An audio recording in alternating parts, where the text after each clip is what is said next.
may narinig po akong nangaral.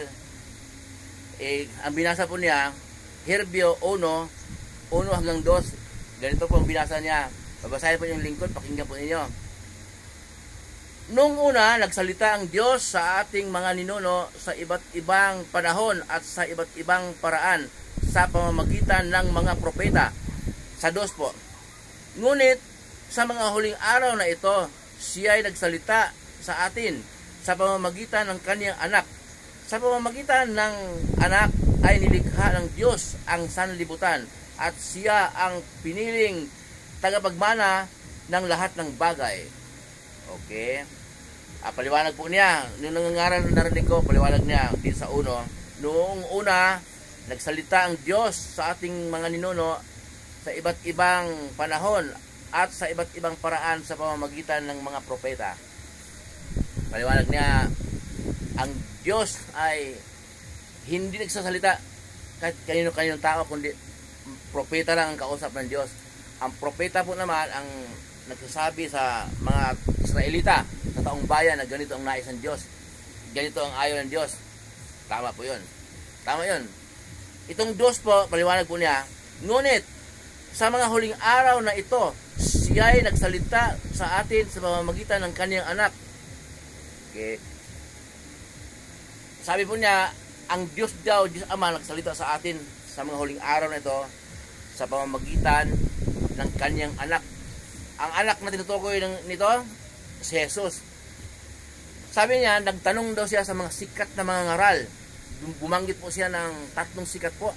Sikat talaga na mga malaking kapilya at mga nasa TV, mapapanood mo yung sikat na mga ngaral at ngayon tanyag, para akala mo talagang sikat nila, dinig hanggang sa ibang bansa yung pangalan niya. Wala daw nakakasagot sa tanong niya. Ang tanong po niya, ngunit sa mga huling araw na ito, ang Diyos ay nagsalita sa atin. Ang tanong po niya, kailan nagsimula ang huling araw na ito? Kailan? So, naghahanap po siya ng kailan, anong pizza, anong taon, anong araw, anong buwan. Ang tingin ko po doon, sayang yung galing niya. Nagpakadalubhasa siya sa Bible, gagamitin na ba niya sa debate? Naghanap siya ng debate, naghanap siya ng lusot o sinong magaling, ganun. Nagpakadalubhasa sa Bible, binasa niya ang buong Bible, ulit-ulit, tapos gagamitin niya sa debate. Ganito po sa 2 po. Ngunit sa mga huling araw na ito, siya ay nagsalita sa atin sa pamamagitan ng kaniyang anak. Sa pamamagitan ng anak, nilikha ng Diyos ang sanlibutan at siya ang napiling tagapagmana ng lahat ng bagay. Si Jesus ang tinutukoy noon. Itong huling araw na ito, nagsalita ang Diyos Ama sa atin sa pamamagitan ni Jesus. Kailan? Huwag natin hanapin pizza, buwan o taon. Muna, mababasa po natin sa John 3:16. Sapagkat gayon na lang ang pag-ibig ng Diyos sa sanglibutan, ibinigay niya ang kanyang kaisa-isang anak upang kung sino mas sumasampalataya ay hindi mapahamak kundi magkaroon ng buhay na walang hanggan. So, nung dumating si Jesus, nangaral, nung namatay siya sa cross, ang dugo niya ang maglinis sa ating karumihan, ang maghugas sa ating kasalanan. Hindi natin kayang linisin ang ating karumihan. Bago siya malagutan ng hininga, sabi niya, finish, tapos na. Okay, tapos na. Doon, huwag natin bigyan pizza, huwag natin bigyan ng, sasabihin niya, mahal na araw yun. Mahal na araw pa, iba-iba ang pizza. Nung dumating si Jesus, yun ang sinasabi na, itong mga huling araw na ito, mahaba po yan, hanggang ngayon, hindi maabutan. Hanggang sa muling pagbabalik ni Jesus, paghuhukom. Kailan? Baka patay na tayo noon. Baka mga apo natin, baka hindi maabutan. Wala nang kakaalam kung kailan yun magaganap. Kaya, nagsalita ang Diyos Ama sa atin sa pamamagitan ni Jesus. Saan mababasa? Mababasa po natin sa Mateo 17:5. Sabi, tinig mo sa langit, ito ang minamahal kong anak, malubos kong kinalulugdan. Pakinggan ninyo siya. Pinagbilin sa atin na pakinggan natin ang turo ni Jesus. Anong mga turo ni Jesus saan? Mula Mateo po, hanggang aklat ni Judas bago pahayag, puro turo ni Jesus yan. Yung mula gawa po hanggang bago mag-aklat ni Judas, bago pahayag, ay mula gawa hanggang aklat ni Judas, ang mga alagad niya ang nagtuloy.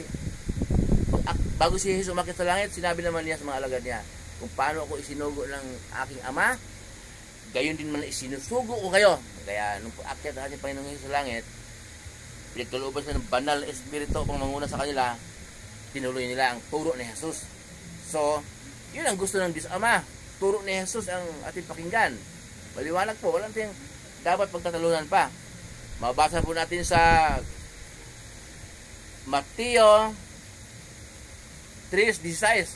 Pagkatapos bautismo ni Jesus, pagkatapos magbautismo si Jesus kay John the Baptist, si John the Baptist ang nagbautismo kay Jesus. Matapos niyang bautismohan, pag-ahon niya sa tubig, isang tinig mula sa langit ang nagsabi, ito ang minamahal kong anak na lubos kong kinalulugdan. Tinig, narinig talaga ng mga tao. Damay na po tayo doon dahil pinasulat ng Diyos sa Bible para sa panahon natin ngayon, mababasa natin. O pangatlo, doon po sa John 12:28, sabi ni Jesus na Ama, nanalangin siya, lulhatiin mo ang iyong pangalan. May tinig mo sa langit, sumagot, niliwalhati ko na ito at muli kong luwalhatiin. Yung iba sabi kumulog, yung iba naman sabi nagsalita yung anghel. Kasi iba-iba yung dinig. Sumagot si Jesus na ang tinig na yon hindi para sa akin kundi para sa inyo.